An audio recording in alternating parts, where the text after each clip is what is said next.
Assalamualaikum warahmatullahi wabarakatuh. Bertemu kembali di channel Math Education Official. Apa kabar kalian? Sehat-sehat selalu kan? Dan tetap semangat belajar matematikanya. Pada pembelajaran kali ini kita akan mempelajari materi mengenai menentukan jangkauan semi interkuartil jika datanya itu disajikan dalam bentuk tabel distribusi frekuensi data tunggal. Baiklah, langsung saja kita simak materinya.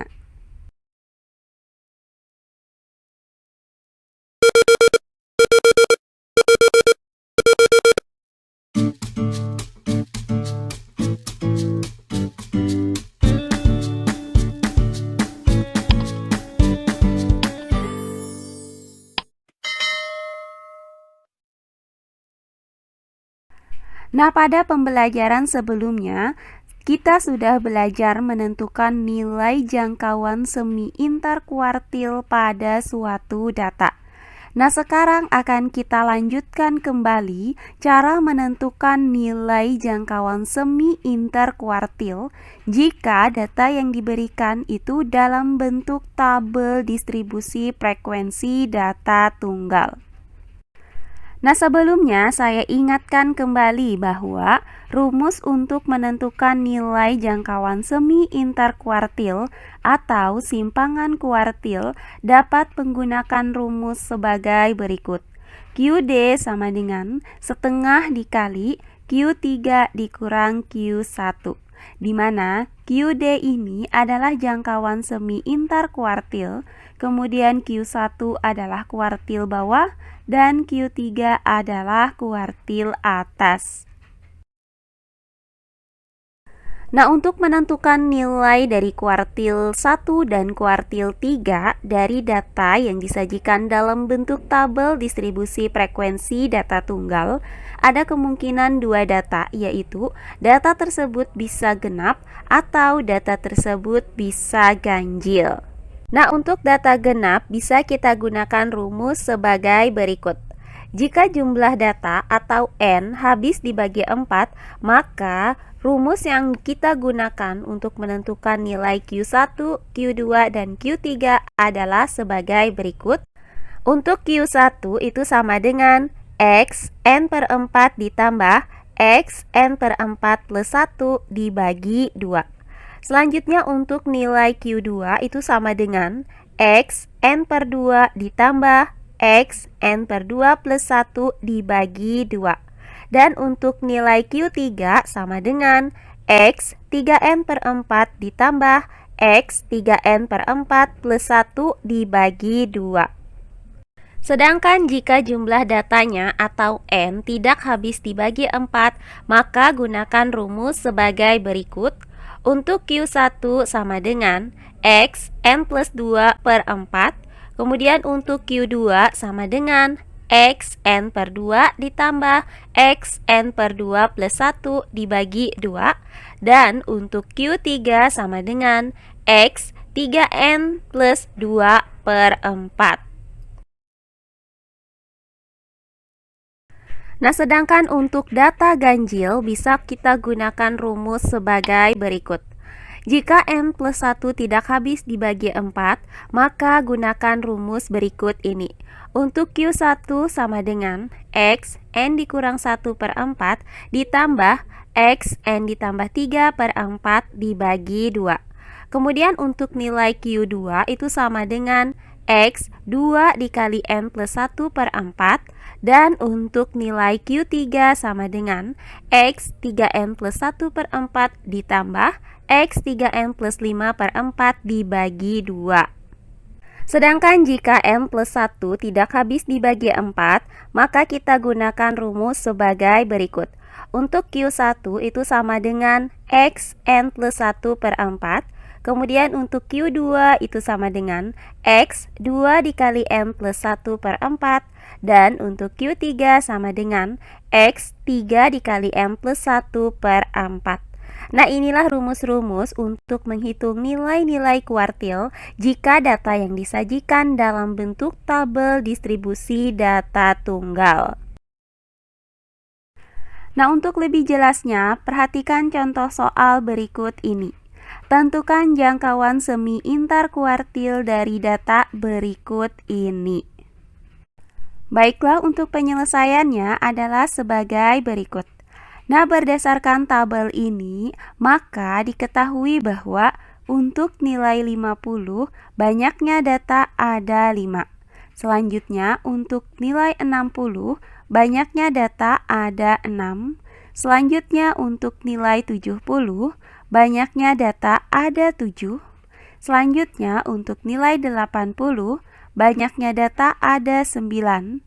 Kemudian untuk nilai 90, banyaknya data ada 6. Dan untuk nilai 100, banyaknya data ada 3.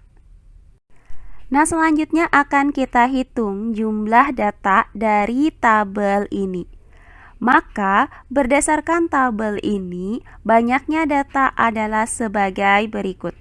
5 ditambah 6 sama dengan 11, kemudian 11 ditambah 7 sama dengan 18.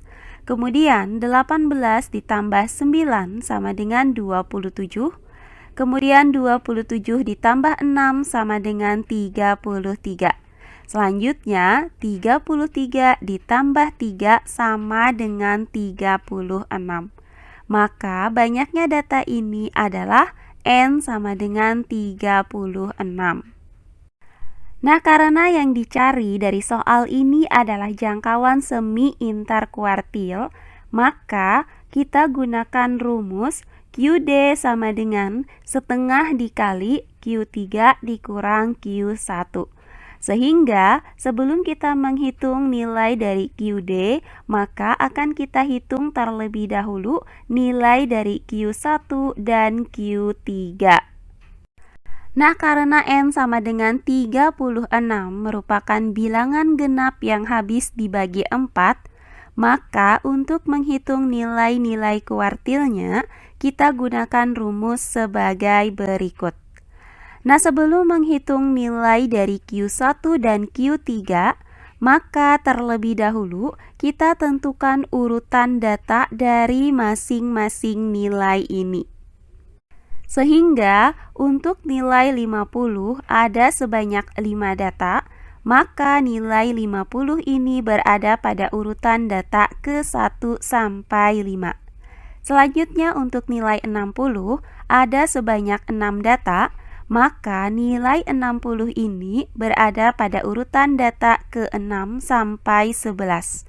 Berikutnya untuk nilai 70 ada sebanyak 7 data, maka nilai 70 ini berada pada urutan data ke-11 sampai 18. Nah, selanjutnya untuk nilai 80 dengan data sebanyak 9 data, maka nilai 80 ini berada pada urutan data ke-19 sampai 27. Berikutnya untuk nilai 90 ada sebanyak 6 data, maka nilai 90 ini berada pada urutan data ke-28 sampai 33. Terakhir untuk nilai 100 ada sebanyak 3 data, maka nilai 100 ini berada pada urutan data yang ke-34 sampai 36. Nah, setelah urutan data dari masing-masing nilai ini sudah kita tentukan, maka tinggal kita hitung nilai dari Q1 dan Q3. Nah, pertama yang akan kita hitung adalah nilai Q1 atau kuartil bawah, di mana Q1 dirumuskan dengan Q1 sama dengan XN per 4 ditambah dengan XN per 4 plus 1 dibagi 2. Artinya, nilai Q1 itu berada pada data ke N per 4, kemudian ditambah dengan data ke N per 4 ditambah 1, kemudian dibagi 2. Nah, karena N sama dengan 36, maka kita substitusikan nilai N sama dengan 36 ini ke dalam rumus ini. Maka Q1 sama dengan X 36 per 4 ditambah dengan X 36 per 4 ditambah 1 dibagi 2. Nah, selanjutnya Q1 sama dengan. Nah, hasil dari 36 dibagi 4 ini adalah 9. Maka Q1 sama dengan X9. Kemudian ditambah dengan. Nah, untuk 36 dibagi 4 hasilnya adalah 9. Kemudian 9 ditambah 1 hasilnya adalah 10. Maka kita tuliskan di sini ditambah dengan X10 kemudian dibagi 2. Sehingga nilai Q1 itu berada pada data ke-9 ditambah dengan data ke-10 kemudian dibagi 2. Nah, berdasarkan tabel ini, maka data ke-9 dan data ke-10 berada pada baris yang sama, yaitu di baris yang ketiga dengan nilai 70. Maka X9 itu sama dengan X10, yaitu 70. Sehingga Q1 sama dengan X9 yaitu 70 ditambah dengan X10 yaitu 70 kemudian dibagi 2. Nah, hasil dari 70 ditambah 70 adalah 140. Selanjutnya 140 dibagi 2 hasilnya adalah 70. Maka Q2 sama dengan 70. Sehingga didapat nilai kuartil bawah atau Q1 dari data ini adalah 70.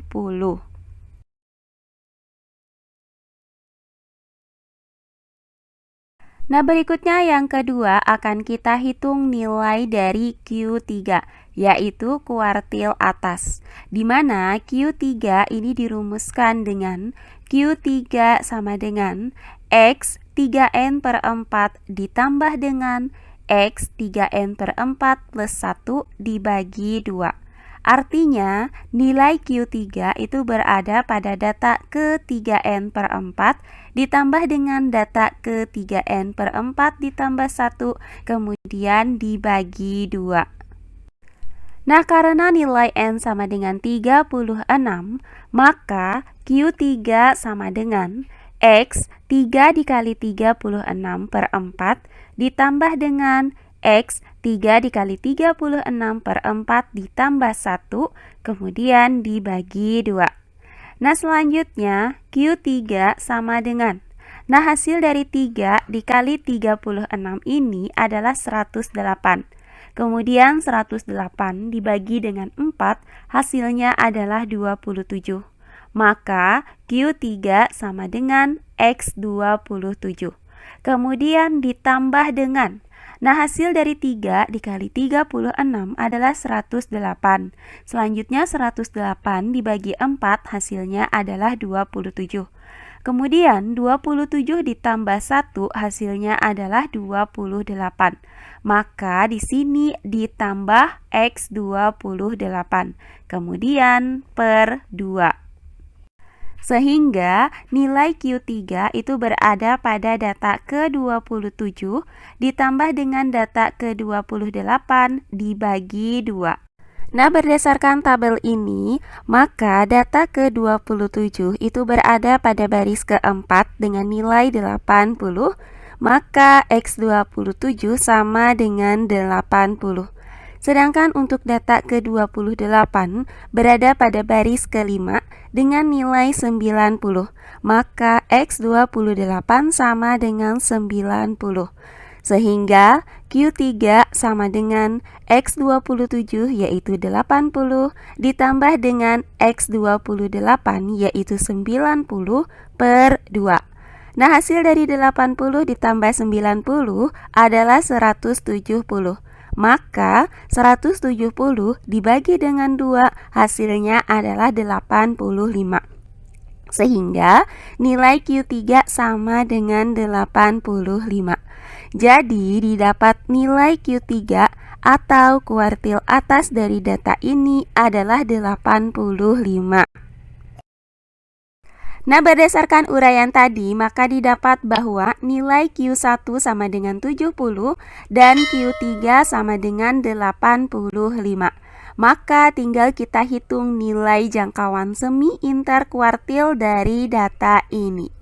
Nah, adapun rumus untuk menghitung jangkauan semi interkuartil adalah QD sama dengan setengah dikali Q3 dikurang Q1. Nah, selanjutnya tinggal kita substitusikan nilai dari Q1 sama dengan 70 dan Q3 sama dengan 85 ke dalam rumus ini. Maka QD sama dengan setengah dikali Q3 yaitu 85, kemudian dikurang dengan Q1 yaitu 70.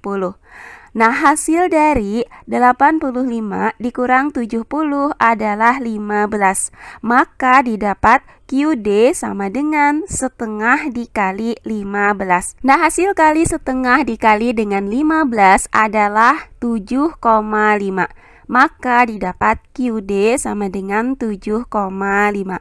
Jadi didapat hasil bahwa nilai jangkauan semi interkuartil dari data ini adalah 7,5. Nah, demikian pembelajaran kita kali ini mengenai menentukan jangkauan semi interkuartil pada suatu data yang disajikan dalam bentuk tabel distribusi frekuensi data tunggal. Semoga penjelasan dari saya mudah dimengerti oleh kalian semua. Jika ada yang kurang dipahami, silahkan kalian tulis di kolom komentar. Baiklah, untuk pembelajaran kali ini saya cukupkan sampai di sini. Bertemu kembali di pembelajaran kita berikutnya. Akhir kata saya ucapkan wassalamualaikum warahmatullahi wabarakatuh.